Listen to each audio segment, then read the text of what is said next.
Trend Report. What's in this Trend Report? What are you talking about this year, Mike? So the idea of the Trend Report is to kind of take the temperature of the business, and that's easier said than done. If you think about all of those exhibitors that Kai has mentioned, all of those visitors, there's lots and lots of products, lots and lots of companies, lots of different elements in all those different supply chains. And where do you look? You know, where do you find that pulse to take that temperature? It's quite difficult. What we try to do is try and take a kind of representative sample from all these different parts of the supply chain. So we set ourselves the task of speaking to a retailer, speaking to a major supplier, speaking to somebody who's really big on branding, speaking to one or two different technology providers, and all these different people in between. So we've got 8 interviews in there, and we think they kind of sum up the key trends that are representative of what's going on in the business right now. And so let's take some of those key trends. What do you see them? Take a few of them and tell me about them. You know, they kind of divide up into, I suppose, into challenges, things that are kind of thrown at the business and they have to deal with them.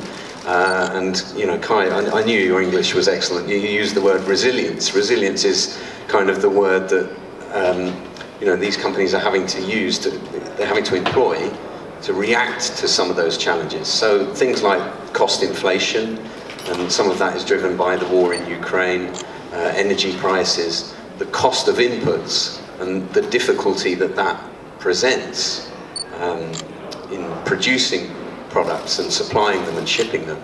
That's a big trend.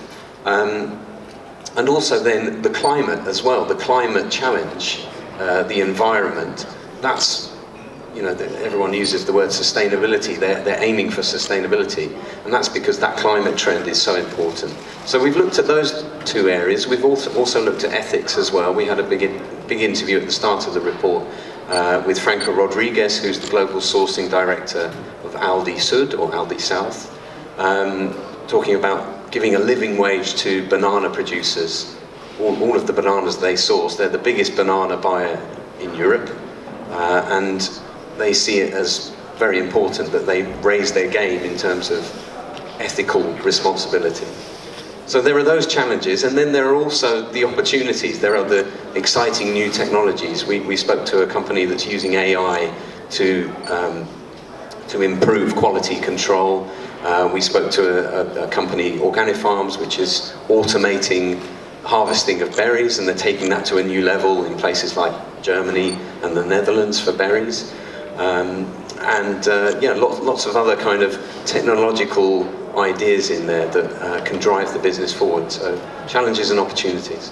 And it shows that despite many of the things that you've both talked about, the big challenges that the industry has faced, and they've been really substantial in these last few years, that there continues to be an investment in new ideas and new technology, new ways of doing things. It seems that almost these challenges that have been thrown at the business have given them new energy to find new ways of, new solutions, new ways of doing things. I think so. I think, you know, one of our interviews in that report is with Rory Byrne, who's the CEO of Dole, and Dole, having merged, you know, well, Total Produce merged with Dole Food Company to form Dole, and that's now far and away the biggest fruit and vegetable company in the world.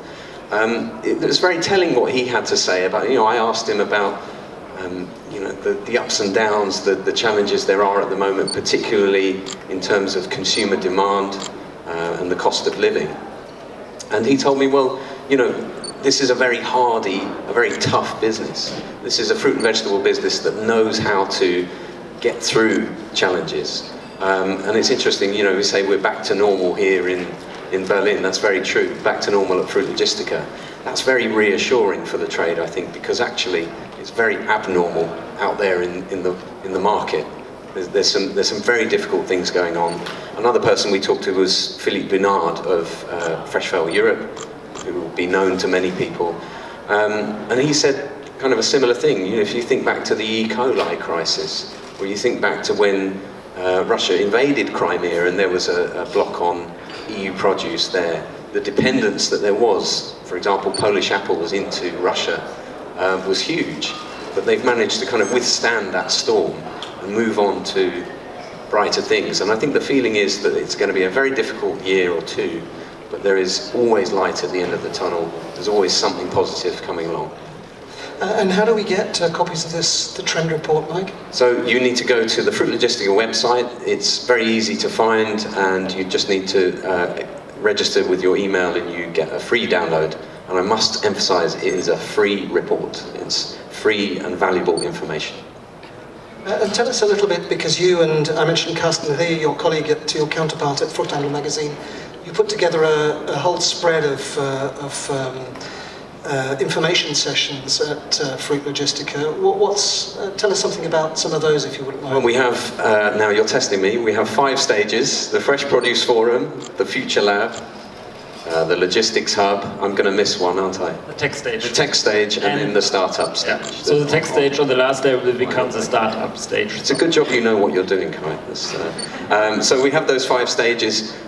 We cover the big topics. We cover logistics, and it's not just logistics, it's shipping and transportation and fuels and sustainability and all the things that go into what is a kind of parallel universe alongside carrying fruit and vegetables to where they should go. Lots of interesting digital solutions on the tech stage, and interesting startups happening in the startup area. So yeah, there's something for everybody. Some of it is very focused. One of them is focusing on a technology that can taste fruit without even touching it.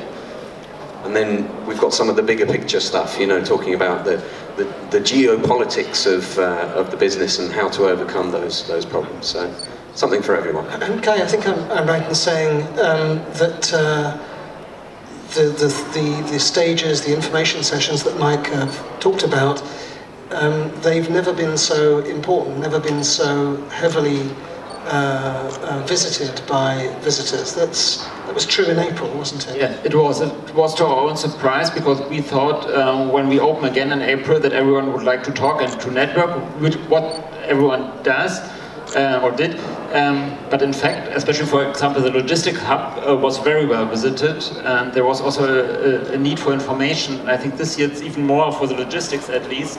I think it's a big topic, and so the Logistic Hub in Hall 26 will be, I think, very well visited.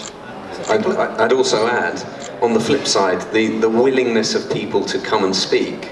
And I know, some people turn up and speak because they want to advertise their products, but there's a real willingness to give information away for free in the spirit of sharing information, because it improves how things work. You want people to know how this part of the business works, so that part connects up better. So I think that's very reassuring.